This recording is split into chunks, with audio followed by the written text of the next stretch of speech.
திருச்சியில் அடுக்குமாடி கட்டிடம் இடிந்து விபத்துக்குள்ளானதில் 3 பேர் படுகாயத்துடன் மீட்கப்பட்டுள்ளார்கள்.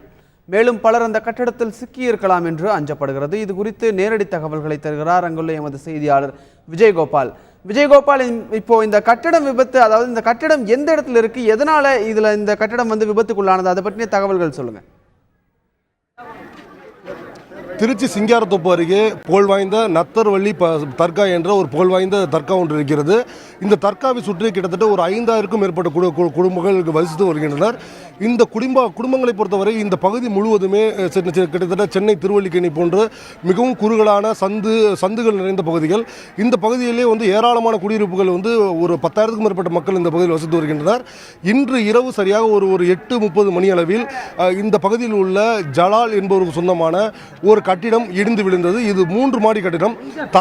ஒரு தரைத்தளம், அதற்கு மேல் 3 அடுக்குகள் என இந்த வீடு அமைந்திருக்கிறது. இந்த வீடு 40 ஆண்டுகள் பழமையானது என்று கூறப்படுகிறது. இந்த வீட்டில் இந்த 8:30 மணி அளவில் இந்த கட்டிடம் சரிந்து விழுந்ததால் ஓடியாக அந்த முதல் மாடியில் குடியிருந்த பஷீர் முகமது, முனாப் ஷரீப் மற்றும் ஜாகின் 19 வயது நிரம்பிய பெண் ஜாகின் ஆகியோர் படுகாயமடைந்தனர். உடனே அக்கம் பக்கத்தில் உள்ளவர்கள் அவர்களை மீட்டு திருச்சி அரசு மருத்துவமனைக்கு உடனடியாக அனுப்பி வைத்தனர்.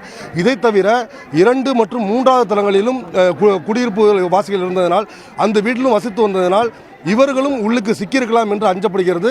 கிட்டத்தட்ட இந்த வீட்டிற்குள் அதிகபட்சம் ஒரு 10 பேருக்கு வரையில் உள்ளே கட்டிட இடிபாடுகள் சிக்கியிருக்கலாம் என்று அஞ்சப்படுகிறது. இது குறித்து தகவல் இருந்த திருச்சி மாநகர காவல்துறை ஆணையர் சஞ்சய் மாத்தூர் சம்பவ இடத்திற்கு விரைந்துள்ளார். இதே போன்று திருச்சி மாவட்ட ஆட்சியர் பழனிசாமியும் சம்பவ இடத்தை தற்பொழுது பார்வையிட்டு ஆய்வு செய்து வருகின்றனர். இதே போல திருச்சி மாநகராட்சி ஆணையர் விஜயலட்சுமி உள்ளிட்டோர் இந்த பகுதியில் முகாமிட்டு ஆய்வு நடத்தி வருகின்றனர். குறிப்பாக சொல்ல வேண்டுமென்றால் திருச்சி மாவட்ட தீயணைப்புத்துறை அலுவலர் சத்யநாராயண் தலைமையிலான தீயணைப்பு மற்றும் மீட்பு குழு ஒரு 60க்கும் மேற்பட்டோர் இங்கு முகாமிட்டுள்ளனர். இங்கு தொடர்ச்சியாக மீட்பு பணியில் எவ்வாறு ஈடுபடலாம், இந்த ஈடுபாடுகளை உள்ளே உள்ளவர்களுக்கு எவ்வித உயிர் சேதமும் ஏற்படாத வகையில் எவ்வாறு இந்த மீட்பு பணியில் ஈடுபடலாம் என்பது குறித்து ஆலோசனை செய்து தற்பொழுது இன்னும் சில மணி நேரங்களில் அவர்கள் மீட்பு பணியை துவங்கவிருக்கின்றனர். அதற்குண்டான முன்னேற்பாடு பணிகள் அனைத்தும் செய்யப்பட்டு விட்டன. இந்த இடத்தை பொறுத்தவரை தற்போது மிக பரபரப்பான சூழல் காணப்படுகிறது. இந்த ஒரு 450 சதுர அடி ஒரு பரப்பளவு கொண்ட இந்த கட்டிடம் இடிந்து விழுந்ததால் அருகில் உள்ள எதிரே உள்ள ஒரு கட்டிடமும் பக்கத்தில் உள்ள ஒரு கட்டிடமும் சேதமடைந்திருக்கிறது. இந்த கட்டிடத்தை பொறுத்தவரை கான்கிரீட் அஸ்திவாரம், எப்போதும் ஒரு கட்டிடம் கட்டும் பொழுது அஸ்திவாரம் மிக முக்கியம்.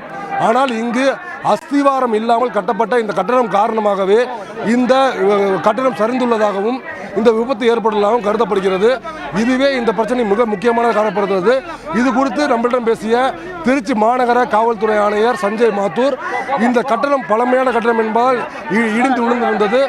எனவே இந்த கட்டட உரிமையாளர் பேர் ஜலாலுதீன், அவர் மீது கண்டிப்பாக நடவடிக்கை எடுக்கப்படும் என்று உறுதியளித்துள்ளார். இந்த இடிபாடுகளில் சிக்கியவர்கள் மொத்தம் 3 பேர். இந்த 3 பேர் தற்பொழுது அரசு மருத்துவமனை தீவிர சிகிச்சை பிரிவில் அனுமதி பெற்றுள்ளனர்.